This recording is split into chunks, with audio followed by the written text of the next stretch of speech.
Okay, we continue with Mulefes Sappirim as we need the schluss of the Sefer Azayar, and Rav Shlomo Al Ghazi did us the unbelievable favor of selections from the Zohar that are Shevel Chol Nefesh.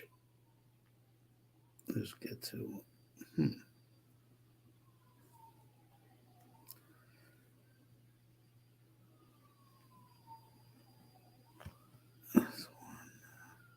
Just 1 second.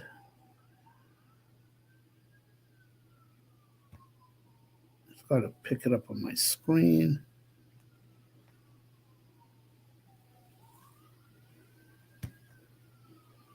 Uh-oh. Wait, what miss? Oh, here it is. Got it.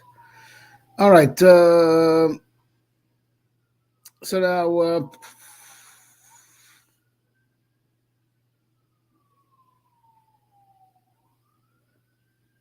okay, we're up to entry Memches, which is on Yom HaShlishi, like we said a few times.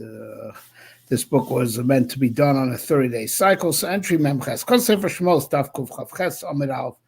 So in Sefer Shmos, the Zohar Chelek Beis Daf Kuf Chav Ches Amid Aleph. Ki ma'aseh mitzvahs li mishtaro b'shlo yishtaro b'chinam rak shlo yishtaro likach mitzvah damim.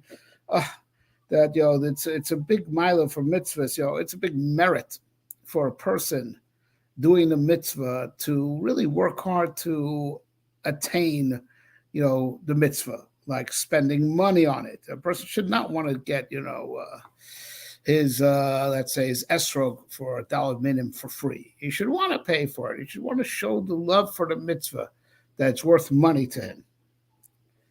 Try to buy it, pay something for it. Everyone should give as much as he can. It's actually a privilege to pay for a mitzvah because it shows how much you value the mitzvah. So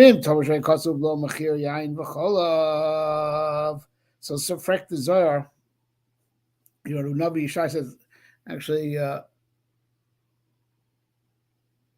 this is actually this week's Haftarah. I believe for Parshat Noach. It's talking about the Navi, giving, Torah,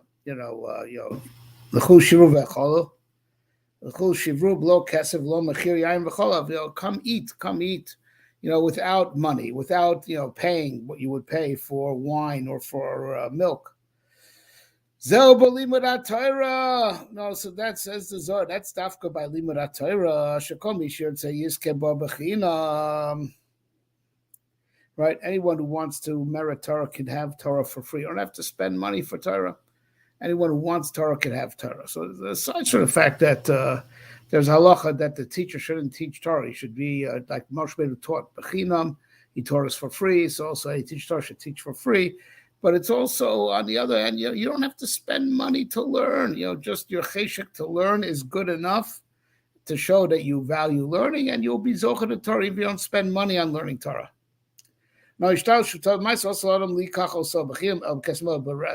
as Zohar makes a distinction. Let's say it's totally b'mais, like shaking lulav or tzitzis or tefillin. You should not accept an offer if you can afford to. You should not accept an offer to get it for free. You should pay for it. You should pay for it.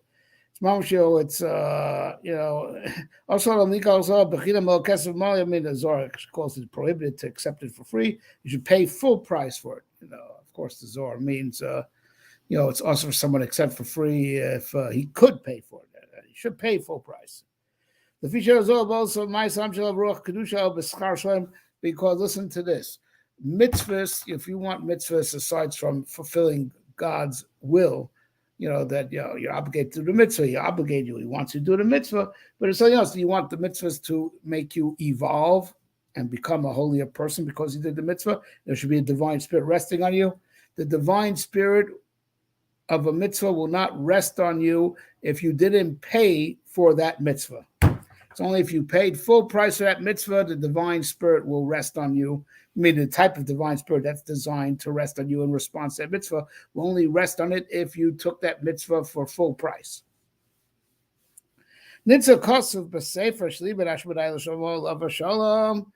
So so the Zohar goes on to say that in a book that Ashmedai, the king of all Shadim, learnt with Shlomo HaMelech, Rizal Shon says there, anyone who wants to get rid of the Ruach HaTumah, the reverse problem. It's not that you forget about being Zocher to a Ruach Kedusha, just try to get rid of the Ruach HaTumah that's on you and to subdue it. So even let's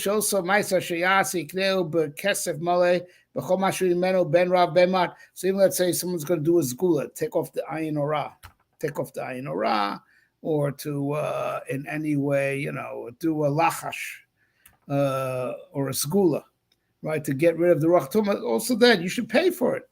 If you offer to do it for free, don't accept it. No, I want to pay you for it. If you're doing this ma'aseh to remove the ruach tumah from me, I want to pay you for it. Right? You should, you should pay full price. What's your asking price? What is your asking price? I want to give you your asking price. Whatever the guy asks, whether he asks for a lot or give it a little.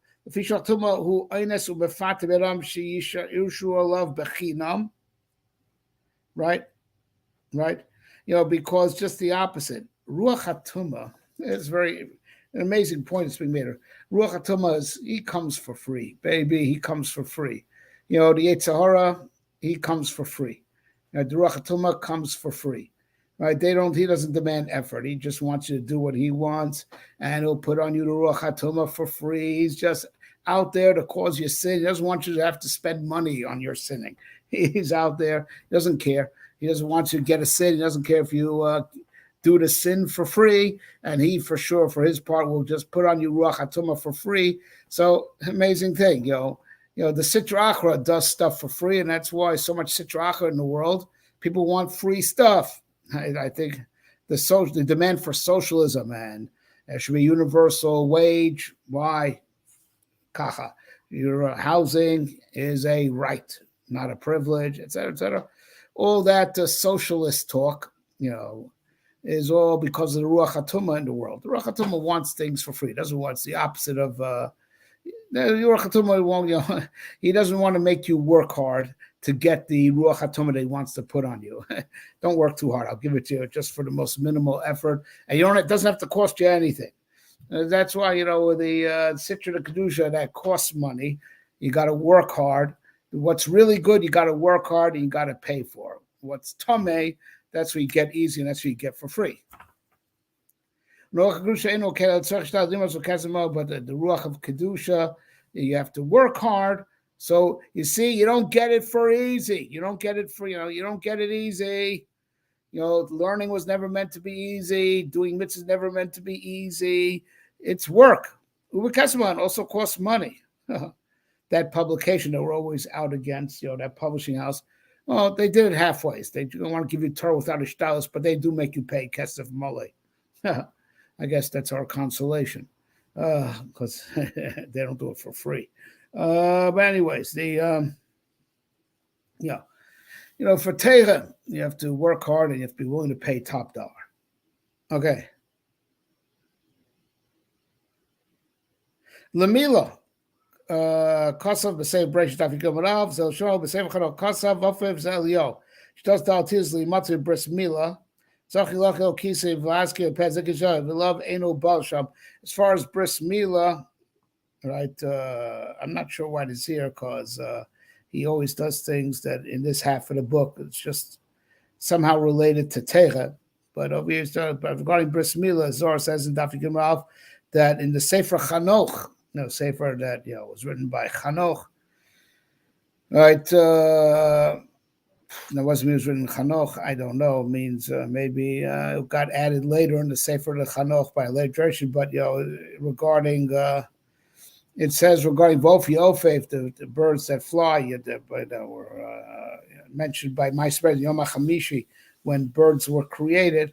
So the Ofi Ofif, the bird will fly. Is Elio? That's Elio. The first Elio, it's a remish. He takes him 4 jumps, 4 flights to get to a bris milah. You have to prepare for him a chair, and also to say openly in your mouth, if you don't prepare the chair and verbalize, he does not come.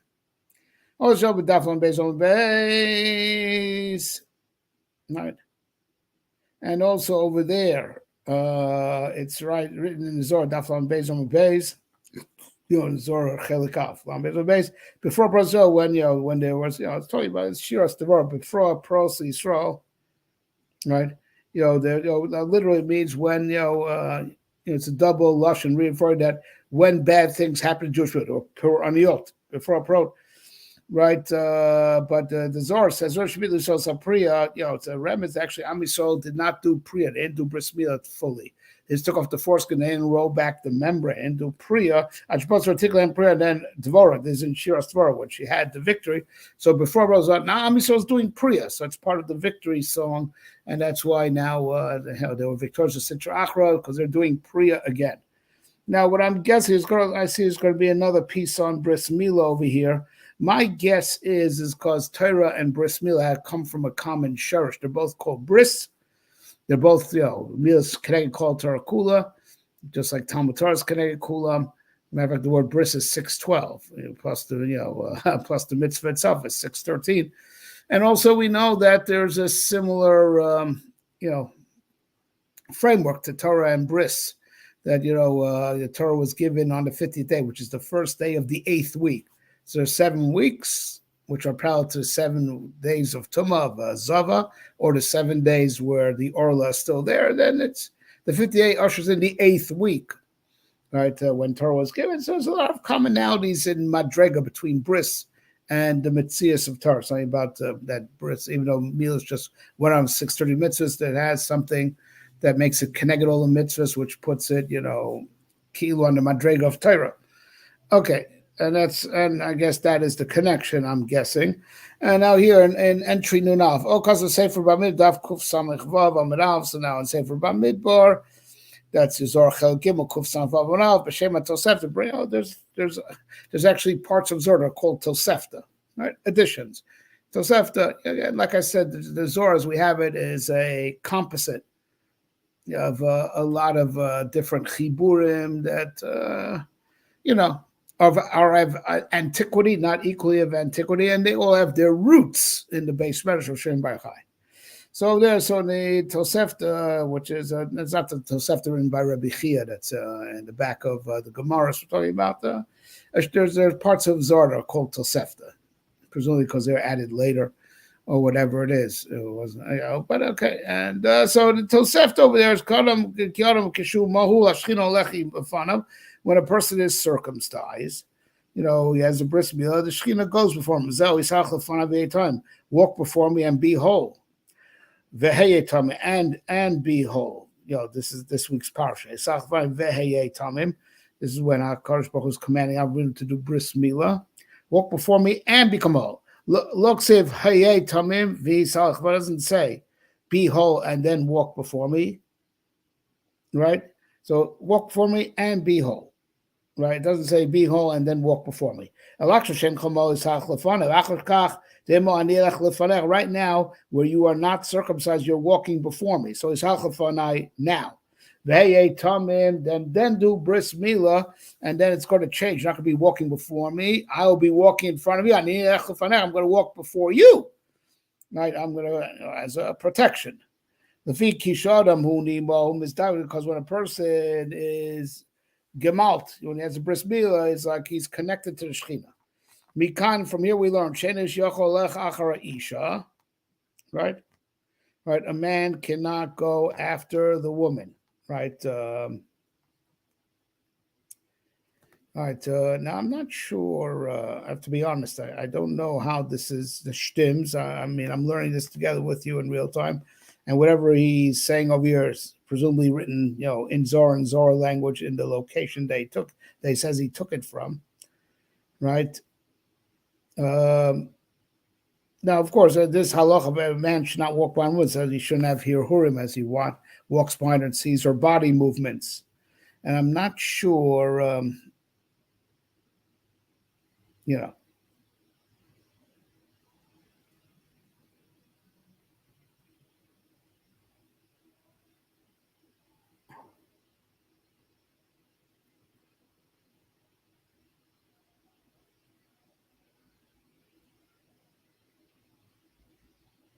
Okay, a man could not walk after a woman. Now I'm a little bit troubled over here because Joey the Shechina is the Nukva. So I'm a little bit puzzled. And like I say, when I learn a book with you guys, it's always a chavrusa. I'm learning it together with you in real time. I'm not sure how this stims. Right, right. Man cannot walk after a woman. Right.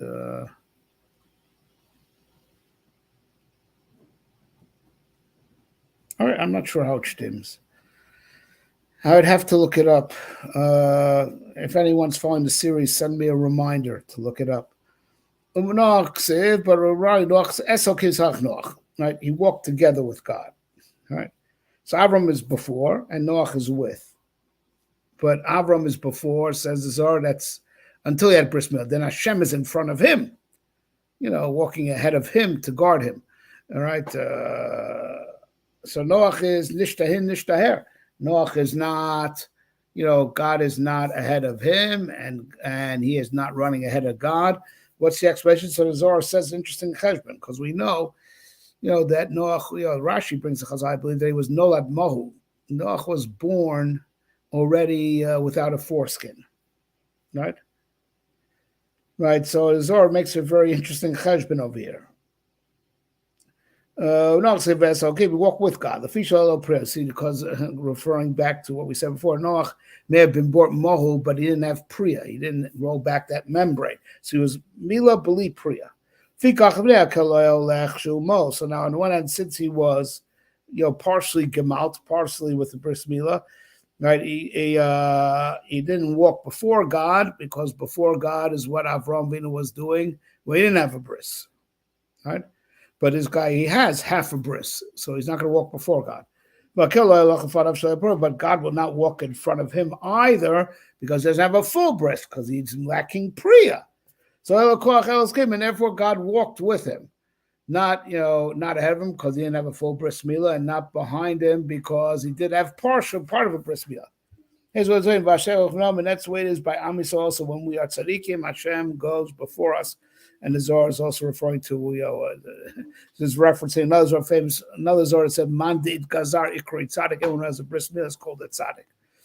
Right, that's what it means. When Am Yisrael tzaddik, and the Shekhinah goes them, stimming with another Zohar that says, Mandid Gazar Ikri Tzaddik.